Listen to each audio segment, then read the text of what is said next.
Yohane ngoma etosu mienu. Me openi no twere koma ewura a wayi no. Ne mma me do won nokure mu. Na enye me nko na wona a wahunu nokure no nyina.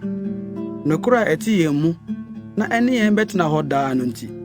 Adom mobrohunu ni asomdwe mfiri Agya Nyankopɔn ne Awurade Yesu Kristo Agya no ba no nkyɛn mmra yɛn so nokure ne odom.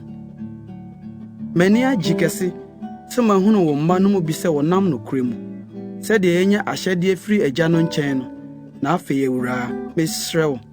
Ɛnyɛ sɛ metwerɛ wo ahyɛde foforo. Na mmom de yenya firi mfitiase no ara. Si ye no dɔ yɛn ho. Na ye ni ɔdɔ no. Si ye benante sɛ de ahyɛde no tie.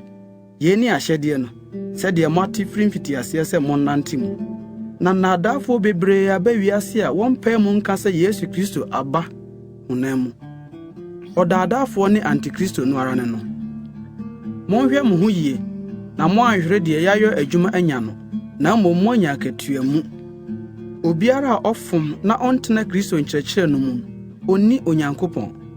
Na de ɔtena nkyerɛkyerɛ no mu no ɔno na ɔwɔ Agya no ne ɔba no. So obi ba mo nkyɛn na onkura nkyerɛkyerɛ yi a monnye no nkomo fie nso monkyia no. Na de ɔkyia no no yɛ ne nnwuma bɔne no fafafo. Me won nsɛm pii a anka mɛtwerɛ mabrɛ mo de nanso mempɛ sɛ mede krataa ne adubere metwerɛ. Na mani da so sɛ mɛba mo nkyɛn ne yɛde ano ne ano akasa. Yɛ nigye awie pɛyɛ.